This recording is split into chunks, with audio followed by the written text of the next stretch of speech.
Bonjour, je suis accompagné du leader de l'opposition officielle, Pascal Bérubé, pour vous dire qu'aujourd'hui, donc, le Parti libéral du Québec a décidé de ne pas écouter 93 de la population. Nous avions une motion demandant au premier ministre de demander aux dirigeants de Bombardier de renoncer à leurs augmentations.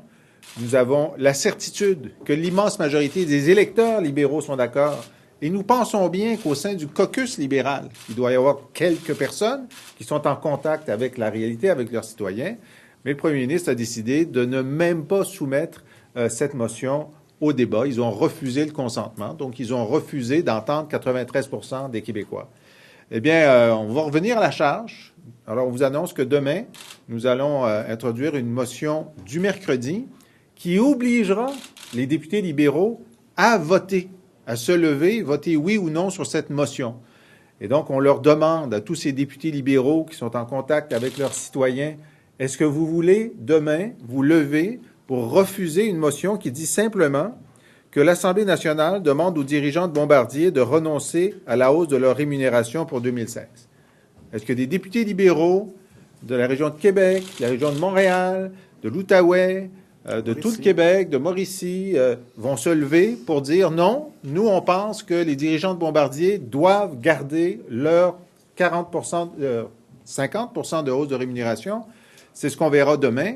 On espère que cet événement annoncé va susciter une discussion au sein du caucus libéral demain et que les députés libéraux vont ramener à la raison le premier ministre.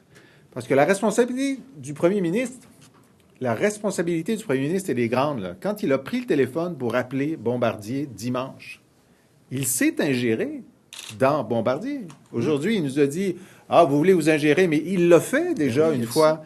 C'est qu'il l'a mal fait. Ce qu'il fallait qu'il fasse à ce moment-là, c'est dire « Écoutez, on a 1,3 milliard là-dedans, sans parler de la caisse de dépôt. Si vous annulez pas les hausses, la réputation de l'investissement des Québécois est fragilisée, comme il l'a lui-même admis aujourd'hui. Donc, le premier ministre n'a pas pris sa responsabilité d'intervenir correctement.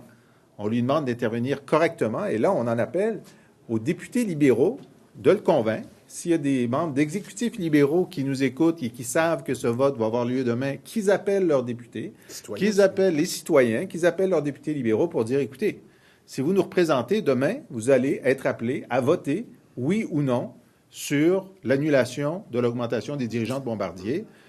C'est une forme de participation citoyenne. C'est un référendum sur les hausses de Bombardier. C'est clair. Hier, on va savoir qui défend le 1 du 1 et qui défend 93 ou 99 des Québécois.